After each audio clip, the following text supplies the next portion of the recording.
Hi, everyone. Welcome. My name is Marilyn Shannon, and I welcome you today to the Breaking Free Show. And I'm so delighted to have you join us today. And as always, I know that your time is precious. So thank you so much for sharing it with us. And thank you.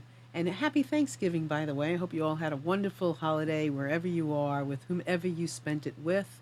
I hope it was just wonderful.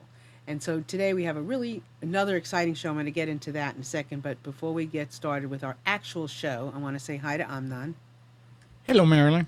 Hello, Amnan. How are you? I'm fine, thanks. And how are you? I am just And how fine. was your Thanksgiving? Thanksgiving was thankfully good. Thankfully good. Yeah, Yeah, we went out. I was so happy that none of us, not me, not my son-in-laws, not my daughters, nobody had to cook. It was lovely. I had to wash dishes, but it's okay. I Okay, okay, mean, okay, okay. All right. So here we go. On with the show. So let me remind each and every one of you that you can join us in the chat by putting your name in the little line underneath the video, and just you can put your nickname, whatever you like, put it there, and you can join in the chat, and you can ask questions in there and talk to all of our chat members. Or you can call us at 919-518-9773 during the show at any time where you want to make a comment, you have a question, whatever you like. And you also can come in on Skype. You can join us on computers. That's plural. The number 2K voice, and join us in that way as well. And we do welcome you at any point in time during the show to ask questions and to be part of it, because it's important, and we do this because of you, for you, and me too, because today it's a personal thing. So I have had autoimmune disease, whatever, for since I was 10 months old. I had rheumatoid arthritis as a child, juvenile arthritis, and it has presented itself to me in many different ways throughout my life, but I don't let it control me. But I've been fortunate. And so today I have a very dear friend who's on that's going to be talking about autoimmune, and she is a Oriental medicine practitioner, and I am very happy to have her join us. Bonnie Cashwell, welcome. Thank you for having me, Marilyn. It's a pleasure. Thank you. It's a pleasure to be here. And I'm really glad to talk about this. And it's interesting because I did a lot of posting about this show, and I've had more comments about this show than we've had in 4 years. So there must be something about discussing this that a lot of people are interested in, concerned about, because I know how it's impacted my life. So, Bonnie, why don't you share a little bit about who you are, and then we'll get on with talking about autoimmune. Well, I'm an Oriental medicine practitioner, and I am, and this is something that is very interesting to me as well, because it is definitely um, where we are going with diseases. As diseases transform through the decades, and we get rid of old ones and we develop new ones, and everyone is concerned about this, and so we're just seeing more and more of it. And so in the realm of Oriental medicine, we can offer quite a bit of assistance with getting someone in a more balanced place so that they can manage it better. And so Oriental medicine acts in what capacity with, I mean, does it go along with regular medicine? Could somebody come to an Oriental medical practitioner like yourself in lieu of going to a regular physician? What do you say? Well, it depends on what stage of the disease and the Or any process. disease? Well, if we're staying with autoimmune, that can show up in quite a few ways. I mean, whether it's affecting the nervous system or the thyroid or the gut, and depending on how it presents in each individual person, is how it would be approached. But regardless of where they are in the phase, what can happen with the use of Oriental medicine is it can help manage it, it can help reduce the symptoms of it, and it can help slow the progression of the disease. So, based on what you know and what you see, do you see an increase in autoimmune, or is it just that we're paying more attention to it, or what's in your opinion? Do you notice? I think it's both.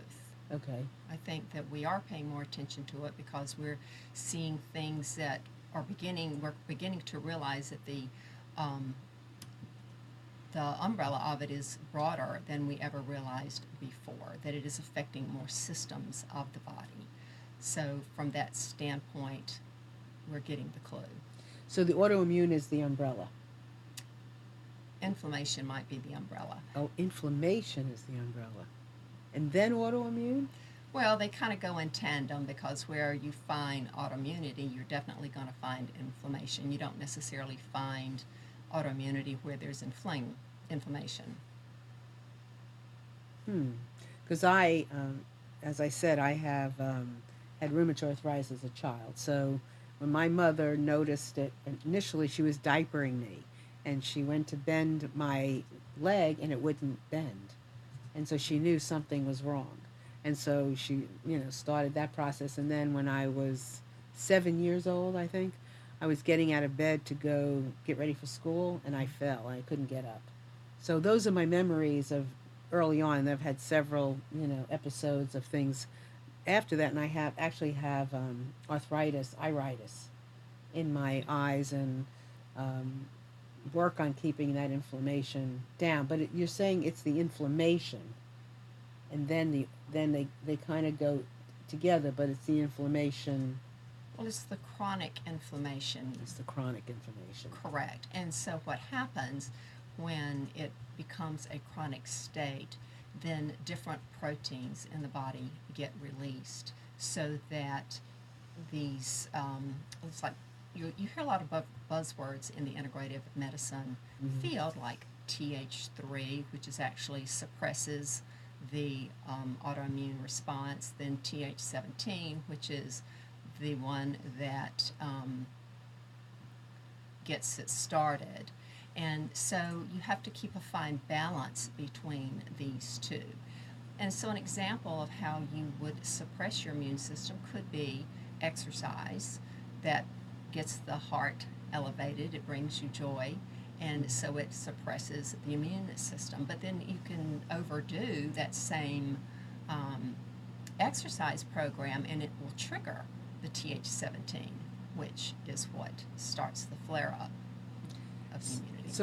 So using myself as an example, why would a 10-month-old child suffer from autoimmune? Well, it can be exposure, it can be something that was prenatal, it could be, I can't imagine, well, I guess a child could maybe from an emotional standpoint have extreme emotions even at a young age if they were under chronic stress. So it's hard to be able to roll back the clock to know the answer to that, but I would guess maybe environmental, quite frankly. Really? Even at 10 Pretty months old? Well, depends. It's interesting because my mother was always such a good doctor. She would say to me, when I was at times of my most stress, that my eyes would flare up, and I would have, inflammatory, stages where I would have, my iritis would be flaring up at my most. But I haven't had it in years, so something's good. Sure. Like I'm living. So, for those people who are listening who really are not so familiar with autoimmune, can you just go into a little bit more like practical detail of defining what it is? Absolutely. It's really just when the immune system gets dysregulated and it's unable to make the discernment between what is its own tissue and what is that of a pathogenic nature. And so it becomes self-attacking. So you are attacking your tissue, and it doesn't know which tissue it's attacking, whether it's yours or some infection or something like that. That's correct. And so when it gets to this place that it is so chronic, it is a self-perpetuating loop. Okay. And it doesn't need triggers. And then, so stress and things of that sort can cause you to do this.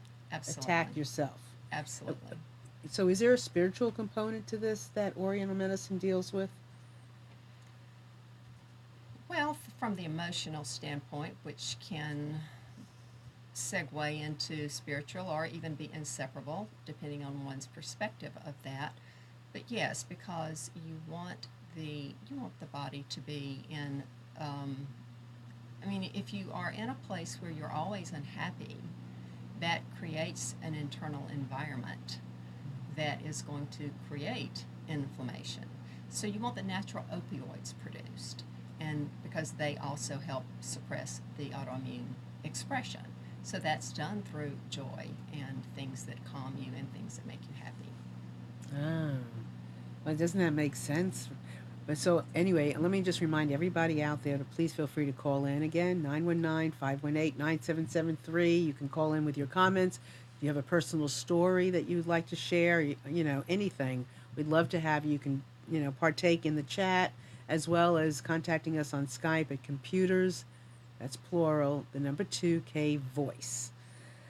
So we talked a little bit about um, and I think that there's an awakening. I think people are becoming more aware of themselves, whether it's pain or otherwise.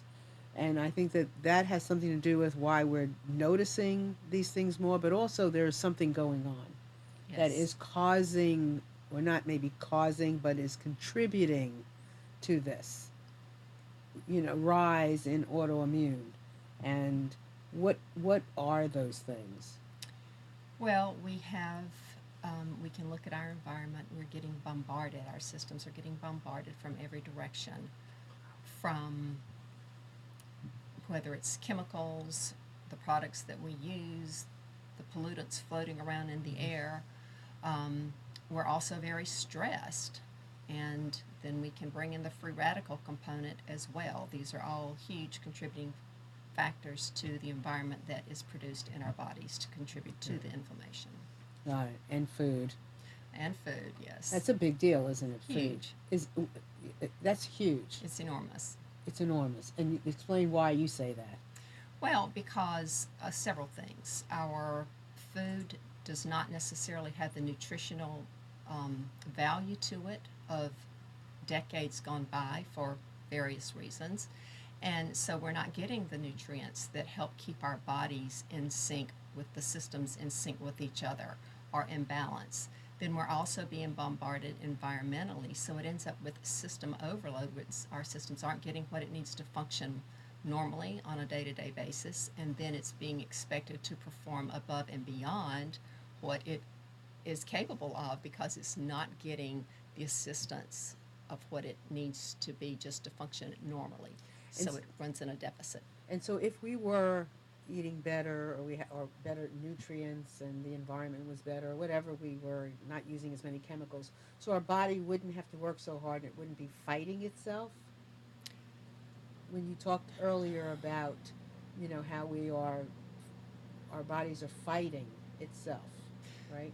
Yes, Connect that for me. well, it loses. I mean, because it runs on a deficit. It is running at a deficit, and so it's so busy just trying to stay normal without the the tools that it needs to do that with, and then it's getting bombarded.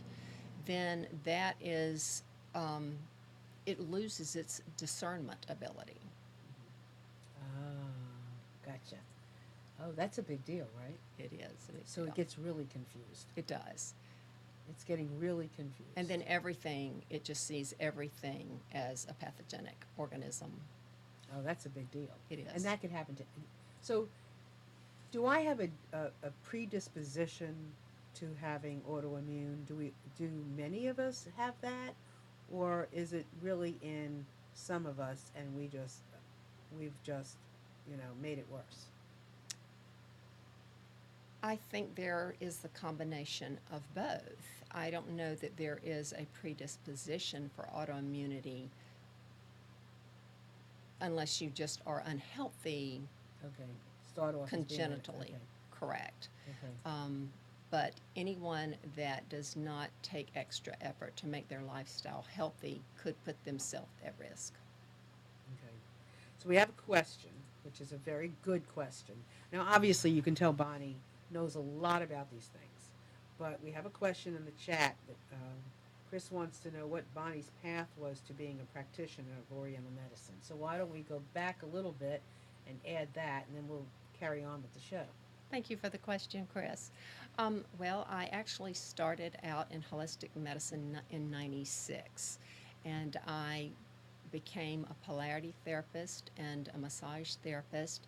And an automobile accident really is what led me to acupuncture because I was in chronic pain for quite some years.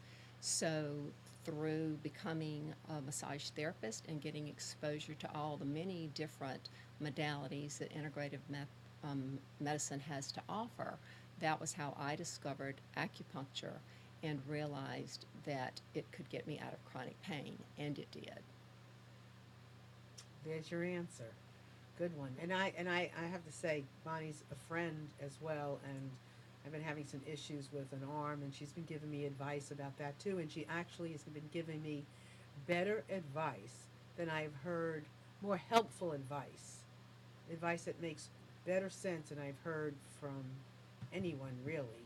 So it's really interesting because Oriental medicine does encompass a broad range of things, right? Your Oriental medicine container contains what? It contains body work, and it contains the acupuncture, supplements, lifestyle changes, and Chinese herbs. So I have a lot to work with, and my particular approach is one of functional medicine in that I work with the entire body and the whole person. So that could be with anything. Yes. Is there anything that you don't feel comfortable working with? Probably an infection. Okay. All right. Cool. Yeah, there aren't really any conditions that can't be treated with acupuncture and shifted. There's always going to be a benefit that it offers the patient. And if anyone has any curiosity about that, the National Institute of Health publishes on their website an extensive list of the conditions that it recognizes as being treatable by acupuncture. All right. Great. So let's see. Do we have any other questions here? I don't think so. All right. Um, Getting back to autoimmune, and again, if you have any questions about any specific, I have rheumatoid arthritis. Other people have lupus. But if you have any specific questions, please, give us a call because, I would love to address issues that several of you have, questions that you have, as best as we can. So, give us a broad thing about all the different types of popular kind of Diseases. yeah. Well, I think we hear a lot about the gut-related issues, gastrointestinal, which are things like celiacs, Crohn's, ulcerative colitis. Another huge one is Hashimoto's that is so prevalent last night, and that kind of goes back to the whole system overload with our environment and what we can't handle. So most of the Hashimoto's or hypothyroid situations largely are autoimmune And it's all related. I never knew that. Yes, they are. Okay. And clinically speaking, I see patients all the time that come in and they're very unhappy with the meds that they get put on because they've not had adequate testing on it. So that is something that is really beneficial to look at if you are in a position where you are unsatisfied with your thyroid meds and you're not getting the results that you want, to look at that from a little different lens and try to get a more complete panel of blood work with the thyroid tests on that. A lupus is another big autoimmune problem. It can affect the brain. Multiple sclerosis is autoimmune related, and of course the central nervous system, which is the brain. I think it's also notable to state that depression is often related to this whole inflammatory process because in this process of chronic inflammation, cytokines get released, and they are messenger cells which actually cross the blood-brain barrier, and it actually does impact the frontal cortex, which causes depression. And unfortunately, antidepressants don't work for depression if they are caused by this. And the reason being is because the underlying inflammation is not being addressed. So it sounds like even with depression, it's a cycle, like a vicious cycle. It is. What came first, the horse or the whatever? Well, this is Right. how we go back to the self perpetuation of the amplified loop. And while you don't need anything to trigger it, you do need inhibitors to stop it. And it's hard to diagnose. Are these hard to diagnose? Um, I think if you are working with someone who approaches or uses actually functional medicine and looks at all of your ranges a little bit more differently, then you're going to be more likely to get it diagnosed quicker. So I want to talk to you about that because Sure. my daughter was diagnosed with celiac Uh-huh. several years ago, and but prior to that, all through childhood, you know, we took her to a neurologist, took her to a therapist because she had headaches, took her here, took her there. She was this, she was that. She had stomach problems. She had all these things that, again, there was no thread as to connecting them, right? It was, you know, it was nerves, it was emotional, granted, but there was no thread connecting anything until one day she went to a doctor who said, I think you have celiac disease. And as soon as she was diagnosed, it made a big difference in, of course, you know, in her eating and all of that. So when you talk about the functional medicine aspect, that might have been something that could have been handled earlier. Yes. So tell me what your approach would be. Well, in addition to, using the needles or the supplements would be Okay, huge. Go so ahead. let's hold on the needles for a second before we go any further than that. Okay, I know you're all waiting to hear, so hold on. So, okay, we got a question here, and I know you're out there asking the question, but you haven't called in and you haven't written it in the chat. Talk about the needles. Well, the needles are fine. I think that's the concern that most people have, and they're terrified of them, but they're not anything like a hypodermic needle in that they are solid, they're filiform, because nothing has to go through them, so that allows them to be much finer.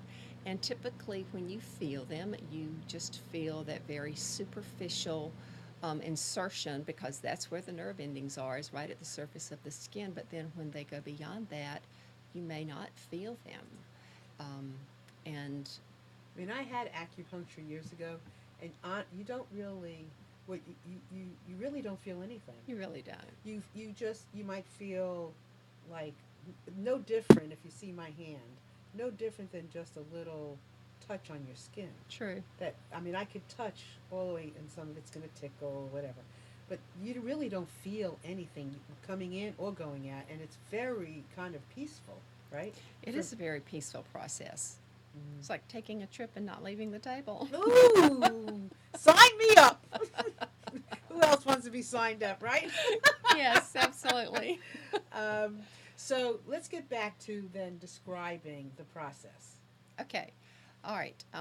So the process of Oriental medicine, this is the process you want the description for, And right? you included the acupuncture and talking about the needles, The needles. and supplements. Yes, I would look at eating habits. I would look at food groups. But you do this. Okay, let's back up for a second. Sure.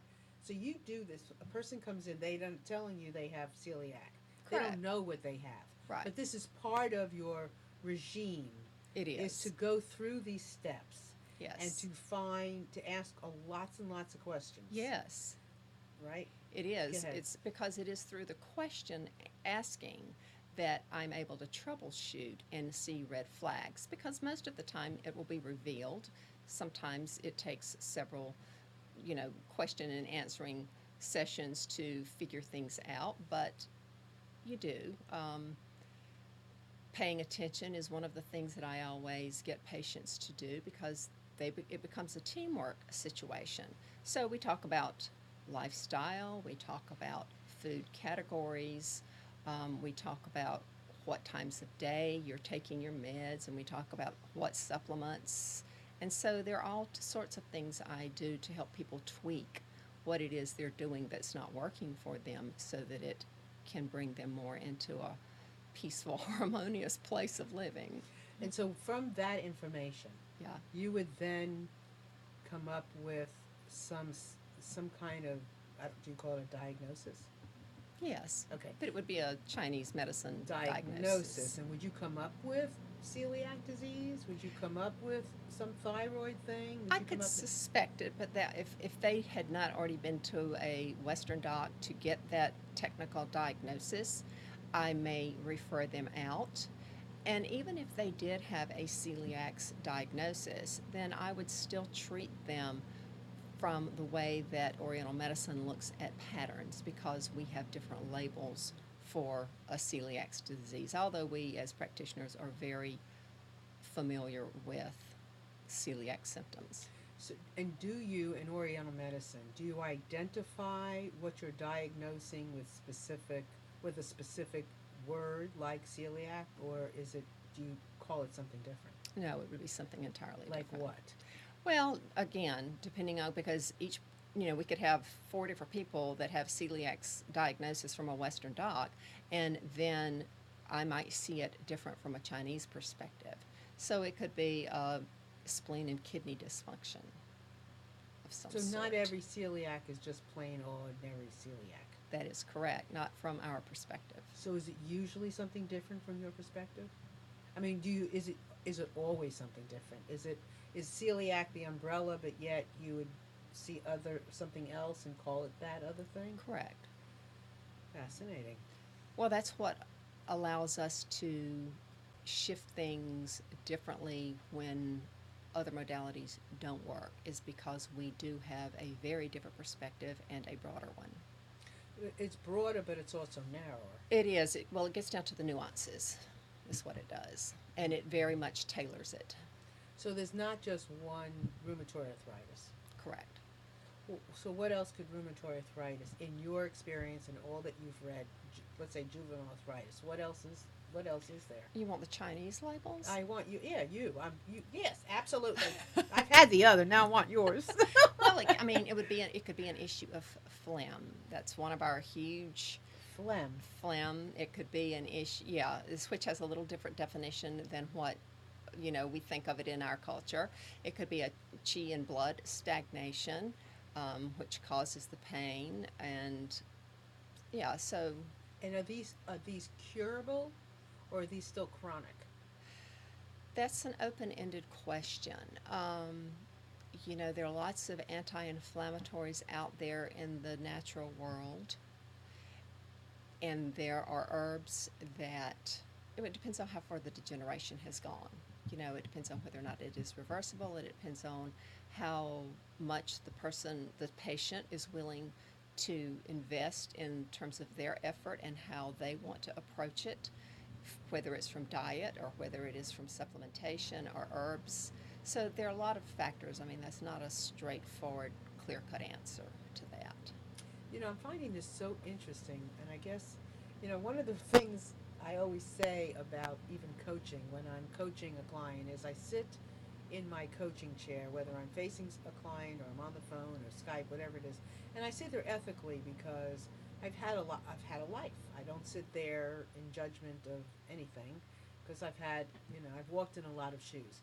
And this particular conversation is extremely personal to me because I've had this my entire life, but sometimes you take things somewhat for granted when they are part of, it's like my left arm, that's how close, this has been to me, so I don't examine it on a regular basis. I just kind of live with it, and I have had all kinds of, issues over it, but talking to you about this now is opening up such an unusual window for myself, one that I've never really went through before. So I find this extremely interesting. So I want to thank you in advance. Absolutely. Well, Yeah. I think that's the beauty of Oriental medicine is it does provide a lot of answers for patients when they have sort of exhausted other avenues. So if somebody like myself is not in daily, I have aches and pains. I don't know if it's arthritic or if it's something else. I have no idea. I assume sometimes when it is. So when somebody isn't facing chronic pain in the moment, Mm-hmm. is it something that they should still deal with?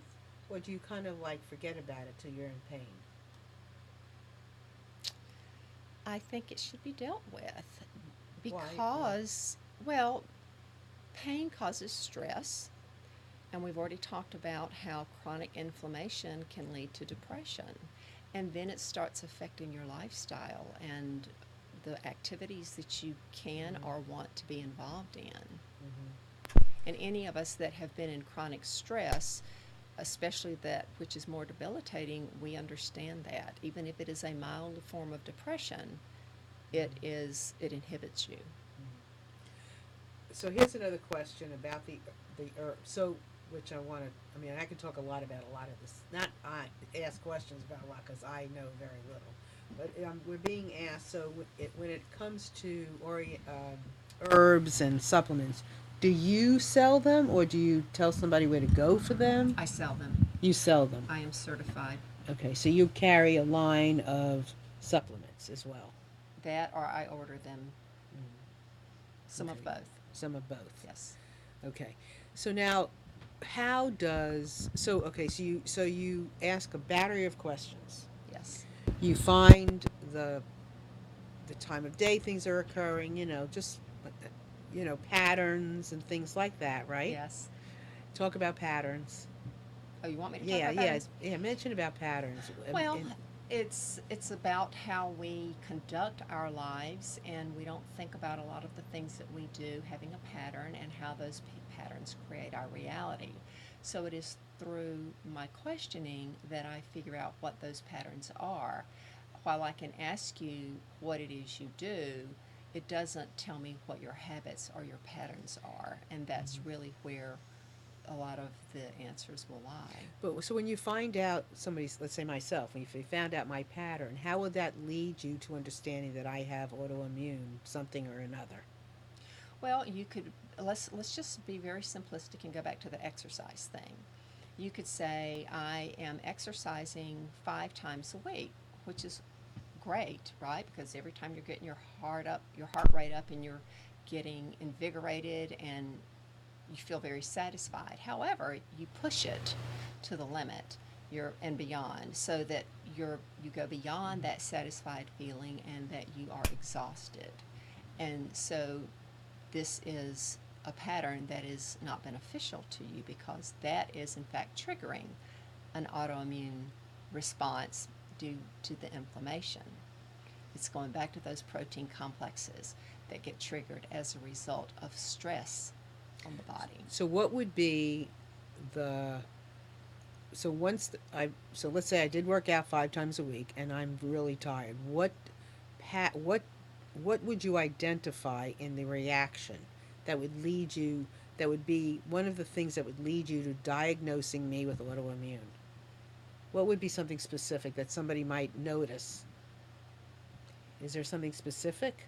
As a result As a of, result of working out 5 days a week, of being tired or wearing themselves out, what would they notice that would say, I don't know that I can just discern it from that, okay, because there's so many, it depends on whether or not it's attacking the brain, the nervous system, and it's affecting the cognitive function, your memory, or whether or not if it's just fatigue, is it affecting your blood sugar?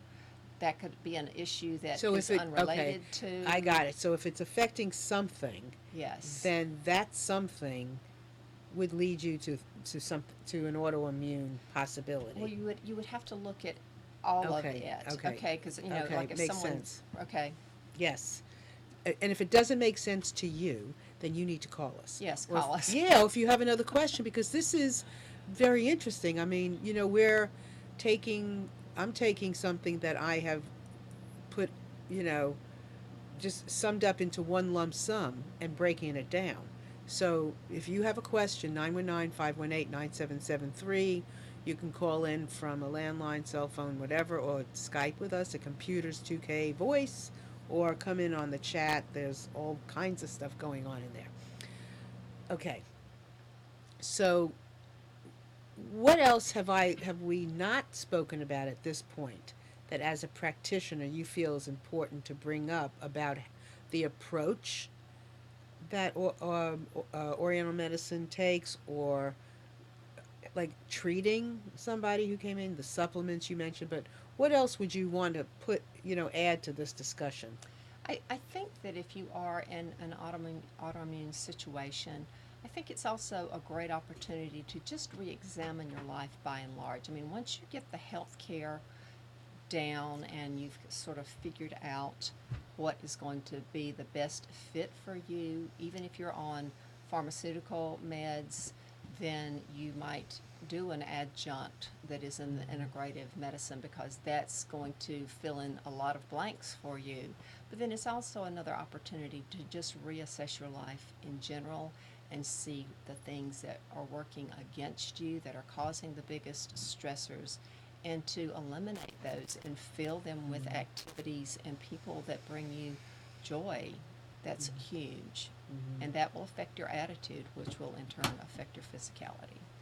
When I was a little girl, they put me on a lot of antibiotics, cortisone, all of those things, and they had terrible adverse effects on me, on my teeth, on so many things that I have dealt with throughout my life. So, when somebody says to me, "Oh, we want to put you on antibiotic," I go, "Oh, please, what's my alternative?" Because it plays havoc on your system. So, if we think that it's healing us, and stopping our body fighting itself, but in turn, it's not stopping that at all. It's just shifting it to something else.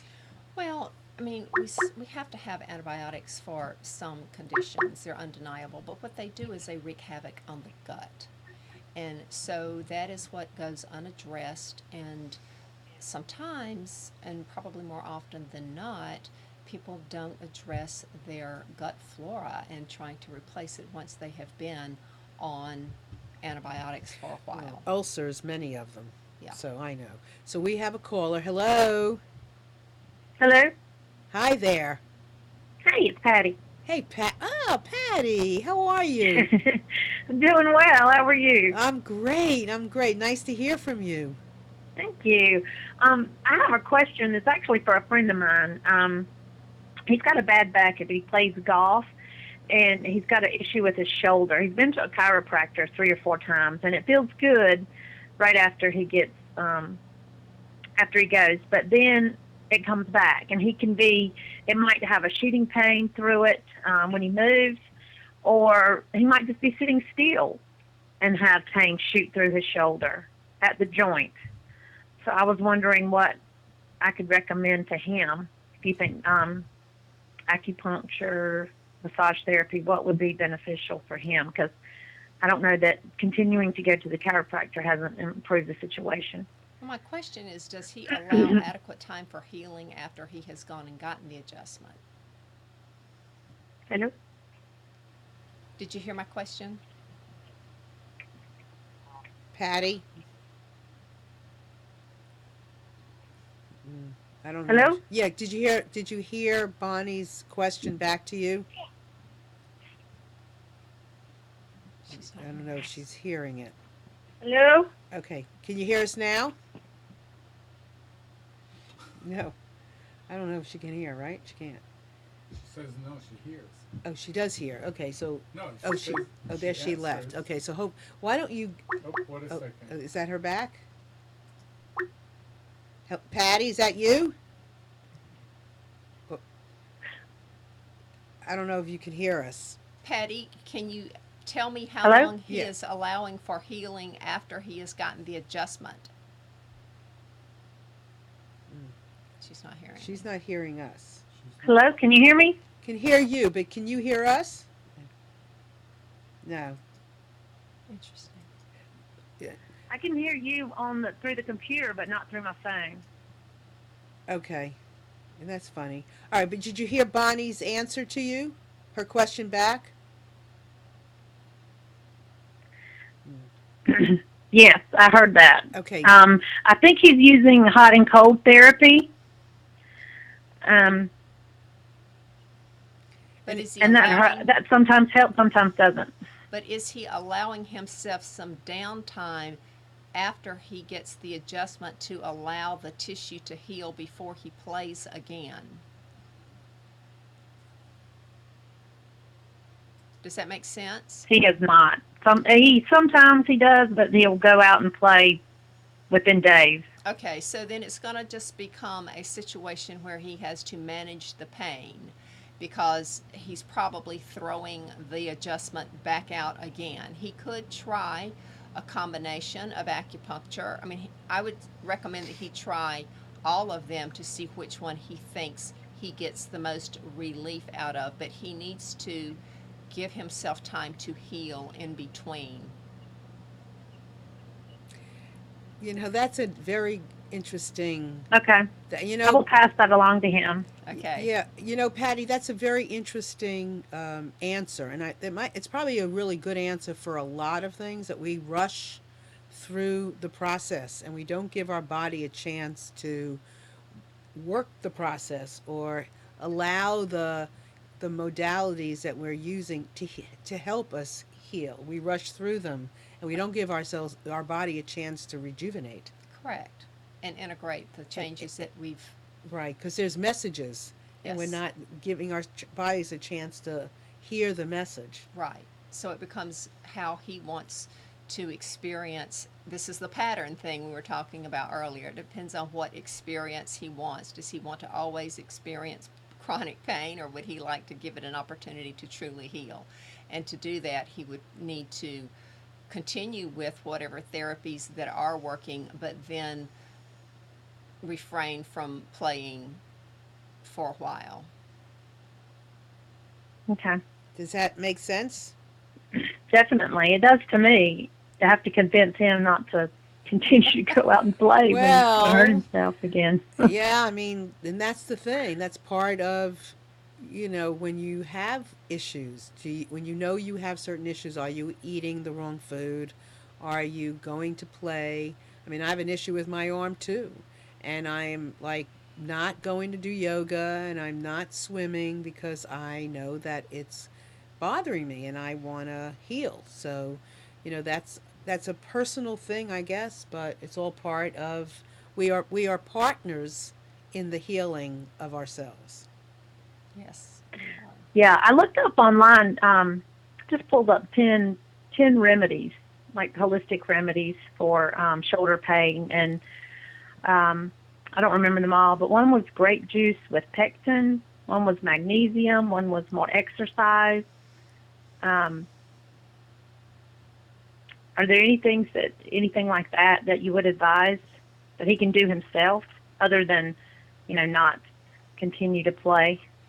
Well, in order for me to really recommend something for him, I would need to treat him as a patient, but there are lots of anti inflammatories that he can buy over the counter. Um, but to work with a healthcare professional is going to be best because they can give him the proper dosing as well Hmm. as how to properly take it.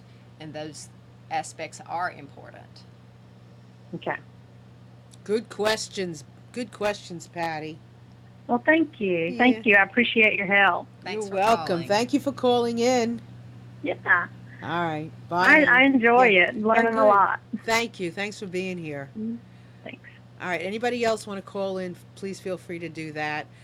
I have my list of questions, my curiosities, but if I'm not touching upon yours, please feel free to call in because I know that I will learn from that as well. So, so let's regroup just a little bit about Oriental medicine. So it contains an entire field of study, basically, on what, right, on Absolutely. how you gather the information, and then Yes. how you apply the information for healing. And it Correct. could be all kinds of things depending upon the person, their lifestyle, their patterns, all of those things. And then you would so let's talk about for a second we're talking a little bit about how you apply Chinese medicine to autoimmune. And so it could be supplements, it could be lifestyle changes, it could be acupuncture. Yes. Now, how does acupuncture help autoimmune? Well, when what we're doing when we question it's a little, well, it's pretty much the exact opposite of how we're accustomed to looking at our health. We're accustomed to looking at it as what's wrong. But when I do an intake and have people fill out my medical history questionnaire, which is very extensive in the questioning, I'm looking to learn how your systems within your body work. All of the organ systems, which are organ systems as defined by Oriental medicine, which again have a broader definition than Can you just give the me one Western. little example of what that means? Well, The okay, broader. so when I say the heart meridian, I'm not talking just about the heart organ itself. I'm talking about all of the areas that that particular meridian travels through in the body. So it would encompass the heart, but if I said there's an imbalance in the heart meridian, it would by no means mean that you had a heart disease. And that sometimes throws patients and scares them, and that's not the situation. But Okay. anyway, I'm looking Okay. at what the answers are from the questionnaire to find out how your body functions. And that gives me a lot of clues as to where the disharmonies are, where the balances are off. And so I can choose the points that I want to insert the needles based on where the disharmonies are and how the harmonies should be to bring it back into an optimal functioning place. And is acupuncture one of the primary functions of an Oriental medicine practitioner? It is. Okay. And so that is one of the big, it's not, I mean, that's one of the big ways that you would apply Oriental medicine to any disease. It is, Okay, absolutely. perfect. But and for some of our purposes, we're particularly today talking about autoimmune. Correct. So you would, let's say in acupuncture with autoimmune, where would you put needles in someone that has pain in their body? Well, it would depend. I Okay. mean, and I know I say that a lot, but it would depend because again, not every person that presents with arthritis is going to show up with the same set of symptoms, and they're not. When I look at their history, I'm also not going to see the same pattern. So that's going to determine whether I put, I Gotcha. mean, it'll be the meridian, but it's more than likely going to be on the limbs, okay, whether it's the arms or legs. But then there are many meridians to choose from, or numerous meridians to choose from, and many points to choose from. So, do you foresee when somebody has had autoimmune, whether it's for a week or for years, do you see healing? Yes, you do see improvement, but the longer any condition stays um, in place without getting addressed properly, the more systems become involved and consequently complex because then you have more to unravel and you have more to treat. So it takes longer in that regard. Okay. Because, it's interesting when I've had, for whatever reason, had blood work done, even when I'm perfectly, my body's feeling great, it still always shows up that I have autoimmune. That Sure. I've had, always shows up that I have it. So I say I'm a carrier, but, I don't know what that means exactly. Okay, so we're talking acupuncture, we're talking supplements, we're talking what else? Herbs, Chinese herbs, Chinese herbs. lifestyle, diet. Hmm. What is the thing about gluten-free stuff? Because I am gluten-free because I have a daughter with celiac. I have a daughter that's allergic to wheat. The one that's been allergic to wheat never was officially diagnosed with celiac, but she's been off of wheat for so long they can't really diagnose her with celiac. Well, they can't. Maybe you could still diagnose her with something. And then I'm the carrier, so I just assume I should go off. But what is the deal about gluten? Well, because of the genetic modification, which is in the protein of the plant, the DNA structure has been altered. And it's that thing that our body doesn't recognize it because now it's different from it was prior to. And it treats it like it is a pathogen or an allergen and attacks Ah. it. So then there is the contribution to the inflammatory cycle. And primarily, we are still thinking about the effects of gluten on the gut. And that's just part of the picture because statistically, only about 50%, or maybe a little less, of people that have a sensitivity to gluten have gut problems. It can actually go to the brain and cause brain lesions, which in turn affect your psychology. There's a lot more than it affects than just the gut. It can give people neuropathy because of how widespread gluten is used in our society, and we have to become really savvy consumers to know where the gluten lies Wow. in our products. Wow. So it's a bigger issue than just autoimmune. It is because I mean now several grains have been genetically modified, and it's again when the body gets it loses its discernment capabilities, then a lot of foods become cross reactive, and because the DNA structure is similar and the body's not able to make the discernment, then a lot of foods become cross reactive. So that makes it broader and more complicated. Wow.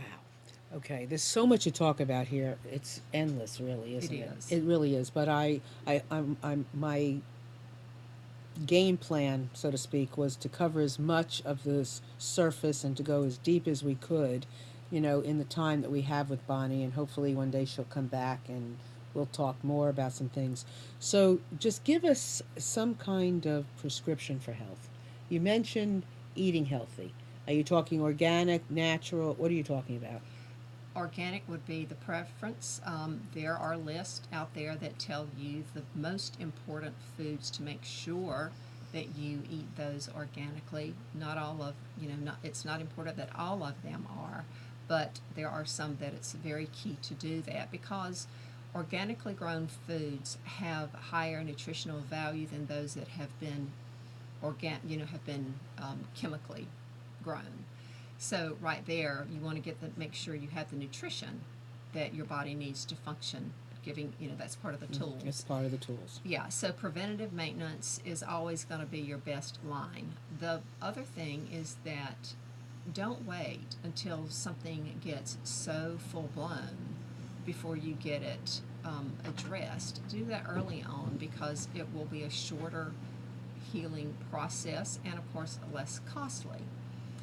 Then if you aren't getting the results from whatever practitioner that you're seeing within a reasonable time frame, then don't stop there. Find the practitioner that works best for you. Because ultimately, to go ahead and handle your health on the front end as well as being preventative is just going to allow you to enjoy your life in a quality way longer. And ultimately, that sounds very practical, but I'm not sure that we always take a practical approach. And I think sometimes we accept the fact that we're hurting, and it's like a part of life, and I'm getting older, and what the heck? What do you say about that? Well, I think there's a lot of attitude that goes with that. We can certainly be accepting and have expectations that once we reach a number, then we're going to hit a demise. But that's not true unless you want it to be your truth. Hmm. And so Oriental medicine is is quite the thing, isn't it? It is quite the thing. I mean, it really encompasses so much. There's so many answers in Oriental medicine, and anyone that has not considered it or given it a chance, I encourage you to. It just is such a fabulous natural way to go, and in the process of you getting a treatment for a specific condition, then other little conditions that were just annoying as opposed to being truly problematic typically fall by the wayside simply because you're making sure that all systems within your body are flowing harmoniously together. Hmm. And that sounds pretty altruistic, but that is how it works. So, who is a good, uh, I'm not saying referral source for you, but who's a good complementary uh, practitioner? Because, like, I have a dear friend who's a homeopath, and she works with understanding, what's going on the inside. So she works from the inside out. But who is good for you and why? A category? Yeah. Well, I think naturopaths are good. chiropractors are good, and those would be my first two go-tos. And why is that? Well, because they are all naturally based. I mean, you might, depending on how each of those practitioners, how they practice within their own, scope, there might be some overlap, but that's where you're going to get the broadest perspective of all systems if you want to go about a natural healing process. And as far as legally, how is our legal system looking upon Oriental medicine? I'm not sure how you mean Well, in that. other words, doctors are okay. Yes. What about Oriental medicine practitioners? Well, I mean, we are okay. Different states recognize acupuncturists differently. In quite a few states across the United States, we are primary care physicians. We have the training for that. This is not a state that allows that. North Carolina is not a state, but there are many states. But there are states that do allow that. So I think a lot of times people are not aware of how broad our training is. So you are considered a primary care physician in other states. So Yes. so you could be watching us from Timbuktu, USA, and it's very possible that there is an Oriental medicine practitioner who you can go to, who is considered your primary care physician, and insurance Correct. will take it. Correct. That's really important. And somewhere in the world, you might be somewhere else in the world, and it is accepted. And numerous insurance companies do provide benefits for acupuncture. And if you are interested in it, I would encourage you to look at your policy and see if acupuncture is covered. Wonderful. So now, for those people who are in our area, Raleigh, Durham, Chapel Hill, Cary, North Carolina area, how would they find you? My website is balancingacupuncture.com. And people come make an appointment to see you. Your office is in Raleigh, right? It is in Raleigh, right on the Cary line. And yes, my contact information, email, and telephone number, as well as the services that I provide, are on my website. So, in closing, what would be some of your closing remarks? In summing up what we've been talking about, what you'd like to get across to our audience? Well, that autoimmunity is broader than anyone has looked at. If you are working with a doctor who is only looking at your health from a narrow standpoint, ask them to look at it broader, particularly around the thyroid. That's where I see the biggest concern. They're not looking at enough hormones. And even if you have one of the gastrointestinal concerns and they're not looking at it from an autoimmune standpoint, ask your doctor to do that. So I see this like a cone, like a cone. And like autoimmune is here, but there's so much up here that if you like if you look at all these different symptoms, it can very well be something autoimmune, Yes. right? And then you kind of have to turn the cone the other way to kind of get the proper care and healing that you need. Does that make sense? It does. It absolutely makes sense. And in all my years, honestly, I have never looked at this in this way. So I really appreciate it. Good. Thank you. Glad we were able to Yeah, broaden it for you yeah. some. Because I mean, for me, it's been in my eyes. I as a child, it was in my finger, it was in my legs. But I know people who have it in their hip. So it's coming. It's right. And I've never Yes. thought about it that it's stemming from something different. Yes. So I appreciate it so much, Bonnie, for you being here. Thank you, I'm done. You got Carolyn. any questions? Nope. We're good. So thank you all so much for being here today and enjoying the show with us. And I look forward to having you back here next week for another invigorating show as usual. And Bonnie, thanks so much for being here. Thank you, Marilyn. I appreciate it. My And all of pleasure. you, thank you. And all of you out there, mwah, have a great day. Bye.